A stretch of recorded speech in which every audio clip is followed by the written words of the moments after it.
Top quality और consistent performance के लिए सिर्फ सिल्वर पंप नाम याद रखना।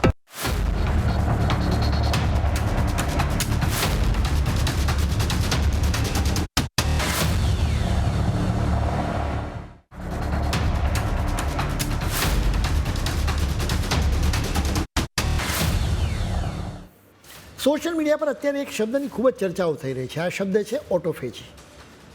એના વિશે ચર્ચા કરવાનું કારણ અભિનેત્રી સોનાલી બેન્દ્રે છે. સામાન્ય રીતે કહેવામાં આવે છે કે ઓટોફેજીથી બધી બીમારીઓ દૂર થઈ શકે છે. હવે સ્વાભાવિક રીતે તમે કહેશો કે સોનાલી બેન્દ્રે કોઈ વાત કરે તો શા માટે એને ગણકારવી જોઈએ, કેમ કે તે કંઈ ડૉક્ટર તો છે નહીં. તમારી વાત બિલકુલ સાચી છે, તે ડૉક્ટર નથી, પરંતુ દર્દી જરૂર છે. તમને કદાચ ખ્યાલ હશે કે વર્ષ 2018માં સોનાલી બેન્દ્રેને ચોથા સ્ટેજનું મેટાસ્ટેટિક કેન્સર હોવાનું નિદાન થયું. આ ખૂબ જ ગંભીર સ્થિતિ છે. હવે આ સ્થિતિની ગંભીરતા જાણવા માટે તમે મેડિકલ કન્ડિશન વિશે થોડી જાણકારી મેળવી લો. સાદી ભાષામાં કહીએ ને તો શરીરમાં જે જગ્યાએથી કેન્સરની શરૂઆત થાય છે, જ્યાં તેની પહેલી ગાંઠ બને છે, તે આ રોગનું મૂળ ઘર એટલે કે પ્રાઇમરી સ્પોટ કહેવામાં આવે છે. મુશ્કેલી ત્યારે શરૂ થાય છે જ્યારે આ મૂળ જગ્યાએથી કેન્સરના કોષો બળવો પોકારે છે. આ ખતરનાક કોષો ત્યાંથી તૂટીને લોહી અથવા લિમ્ફ સિસ્ટમ એટલે કે લસિકા તંત્રની નળીઓમાં ભળી જાય છે. એકવાર આ કોષો લોહીના પ્રવાહમાં ભળ્યા એટલે સમજો કે એમને આખા શરીરમાં ફરવા માટેની ટિકિટ મળી ગઈ. એ રીતે કેન્સરના કોષો પ્રવાસ કરીને શરીરના અન્ય તંદુરસ્ત ભાગો સુધી પહોંચે છે અને ત્યાં પોતાનો અડ્ડો જમાવી દે છે.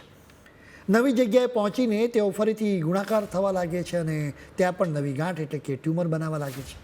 આ સ્થિતિને વિજ્ઞાનની ભાષામાં મેટાસ્ટેટિક કેન્સર કહેવામાં આવે છે. આટલી હકીકતથી તમને સમજાઈ ચૂક્યું હશે કે સોનાલીની સ્થિતિ ખરેખર ગંભીર હતી.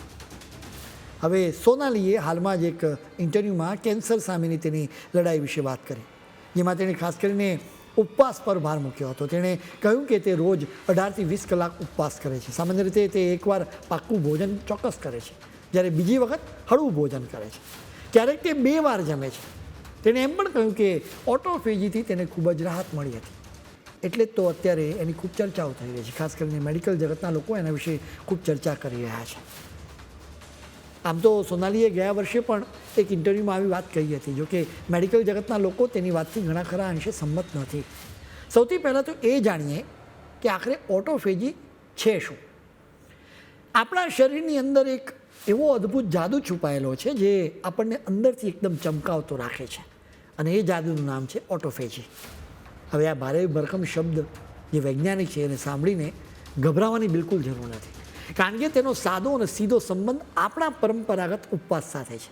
જો આ શબ્દના મૂળમાં જઈએ ને તો તે ગ્રીક ભાષામાંથી આવ્યો છે, જ્યાં ઓટોનો અર્થ થાય છે ઓટોમેટિક અને ફેજીનો અર્થ થાય છે ખાવું. એટલે કે શાબ્દિક રીતે આનો અર્થ થાય પોતાને જ ખાવું. સાંભળવામાં વાત થોડી ભલે વિચિત્ર કે ડરામણી લાગે, પરંતુ હકીકતમાં આપણું શરીર કોઈ શાનદાર મલ્ટીનેશનલ કંપની જેવું કામ કરે છે. આપણા શરીરની અંદર ચાલતી એક ક્લિનિંગ સિસ્ટમ હોય છે જે દરેક કોષને ચોખ્ખો ચણાક રાખે છે.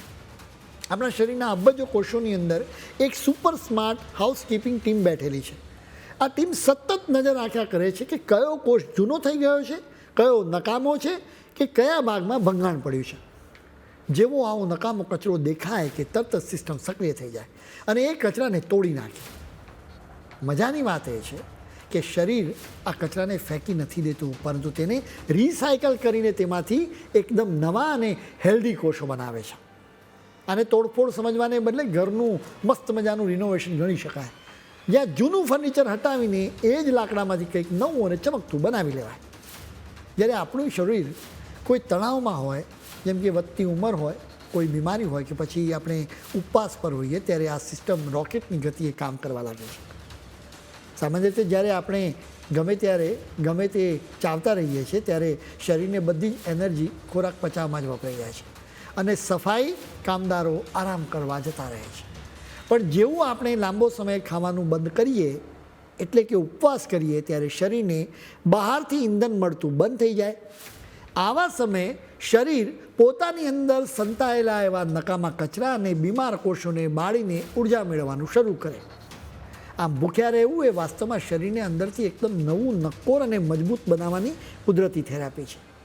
જોકે આનો અર્થ એવો બિલકુલ નથી થતો કે આ સિસ્ટમની સ્વિચ હંમેશા ફૂલ પાવર પર ચાલુ રાખવી જોઈએ.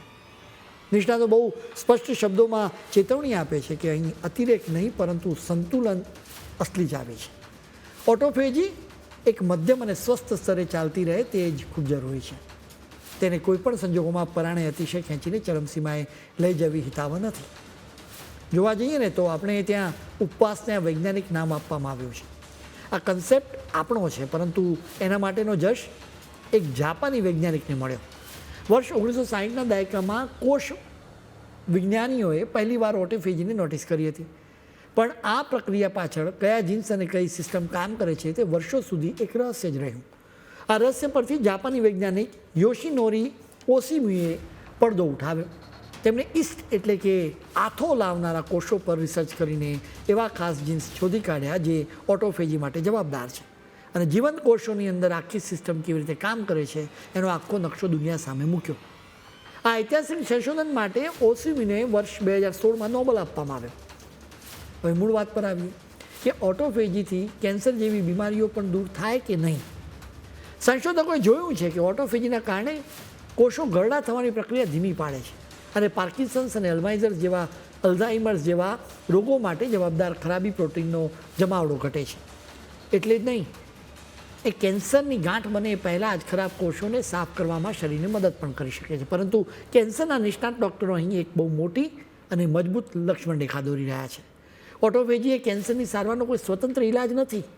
એટલે કે સારવાર જરૂરી છે, એટલી વાત જરૂરી છે કે ઓટોફેજીથી સ્વસ્થ થવામાં મદદ જરૂર મળી શકે. બીજી વાત એ પણ છે કે જો કોઈ માણસ 18 કલાક ઉપવાસ કરે પરંતુ બાકીના 6 કલાક આડેધડ જંક ફૂડ ખાય તો એનાથી કોઈ ફાયદો ન થાય. સવાલ એ છે કે શું ઓટોફેજી કોઈ ગંભીર બીમારીને જડમૂળથી દૂર કરી શકે કે નહીં? ડૉક્ટર્સ અને નિષ્ણાતોનો સીધો જવાબ છે ના. એ કોઈ જાદુઈ લાકડી નથી. ઓટોફેજી એ માત્ર શરીરને અંદરથી શુદ્ધ રાખવાની કુદરતી સિસ્ટમ છે. વિજ્ઞાન કહે છે કે એ રોગો થતો અટકાવવામાં મદદરૂપ થઈ શકે, પરંતુ રોગ થયા પછી માત્ર એનાથી બીમારી મટાડી શકાતી નથી. જોકે બીમારીઓ મટાડવામાં ફાયદો જરૂર કરી શકે. સૌથી મોટું જોખમ એ છે કે લોકો આના ચક્કરમાં આવીને ડૉક્ટરની અસલી સારવાર લેવામાં મોડું કરે છે, જે જીવલેણ સાબિત થઈ શકે. બીજી તરફ ડાયાબિટીસના દર્દીઓ, સગર્ભા મહિલાઓ, મોટી ઉંમરના વડીલો અથવા કોઈ બીમારીની સારવાર હેઠળ રહેલા લોકોને ડૉક્ટર્સ આવા લાંબા ઉપવાસથી દૂર રહેવાની કડક ચેતવણી આપે છે, કારણ કે તેનાથી શરીરમાં પ્રોટીન અને પોષક તત્વોની ઉણપ સર્જાઈ શકે છે અને સ્નાયુઓ નબળા પડી શકે છે. દુનિયાના અનેક ધર્મોમાં ઉપવાસનું મહત્ત્વ રહ્યું છે. ઉપવાસનું મહત્ત્વ સમજાવનારા ઋષિમુનિઓએ કદાચ વિચાર્યું હશે કે કોષો રિપેર કરવાની વાત કરીશું તો માણસો ઉપવાસને ગંભીરતાથી નહીં લે, એટલે તેમણે આખી વાત છે ને એને ધર્મની સાથે જોડી દીધી. મૂળ હેતુ તો તંદુરસ્તીનો જ છે,